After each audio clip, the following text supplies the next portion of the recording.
Hi, I'm Jim Burns, and haven't thought too much about participating in this appreciative inquiry, but I really like one of the questions. And it's the question about think of a time when you had a really terrific experience in your field. And, you know, I've been doing this for a while, so it's a little bit hard to narrow. But truly, um, I can remember the first time that the team I was working with seventh graders, did something called the Inquiry Project. And the inquiry basically was a 4 week period of time where we suspended the curriculum in math, social studies, science, and language arts and allowed students to pick something they wanted to learn about. Each student picked a topic. And they did some consultation on this with their parents, with their teachers, to find a topic that would work, but it really was something that they truly were interested in. I remember one of the characters that came in said, um, I want to do Marvel Comics, so what should I do? Because I know you won't let me do Marvel Comics. And we let him do it. Of course, he just didn't think we'd let him do it. He went from thinking that the frames of comic books were actually hand painted by cadres of artists to understanding, the printing process. So his knowledge came a long way, just in the technical aspects.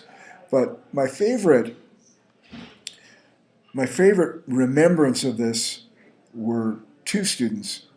Uh, One whose name was April, was really struggling, and to the point where her classmates were complaining about her work and saying that she was bothering them.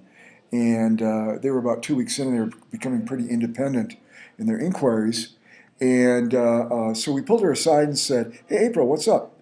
Your fellow students are complaining that you're bugging them, wasting their time." And she said, "Well, I haven't been able to find an expert for my inquiry." And that was one of the requirements, and we kind of asked parents to help out, help their kids find an expert. And I said, "Well, remind me, what's your inquiry on?" She said, "Dinosaurs." And I said, "You can't find an expert in Los Alamos on dinosaurs?"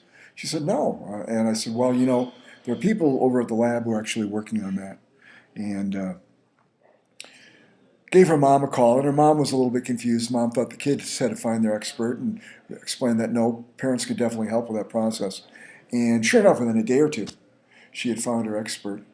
And she had developed a questionnaire, and she came up to me and she said, "Mr. Burns, can I ask you the questions on my questionnaire?" And we said, of course you can. Um, and I think the rule was they weren't supposed to ask teachers, but she was behind and thought it would help her. So she came to a question on the questionnaire. She said, "Mr. Burns, what do you think happened to the dinosaurs, to their demise?" She said, "Do you think it was that uh, that there was a nuclear winter and they froze to death? Uh, do you think that, I think the explanation of that was a meteor hit the Earth and they froze to death? Do you think um, that there was a gradual change in temperature due to an oncoming ice age?" And I was pretty impressed, because her two questions encompass these big scientific ideas like gradualism as opposed to catastrophism as the explanation for their dinosaurs' departure. And and then she gave me her choice for C, which was, or do you think it was rodents? And I have to admit, as excited as I was about the first two choices, the rodents kind of took me back. And the only thing I could picture was a dinosaur, like the idea of elephants being afraid of mice, a great big dinosaur being scared to death by a mouse. Eek. But what she said was, "Well, Mr. Burns, don't you know that the current thinking in the field is that uh, the age of the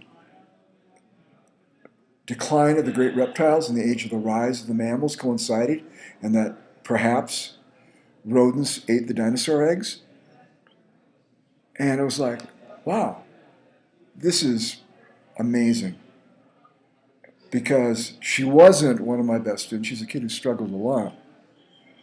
But this was one of those moments where it hit me right between the eyes that here's my student teaching me. And how rare is that? And what a great opportunity is that? And Boy, doesn't happen that often, you know? Really doesn't. So anyway, that was my great recollection of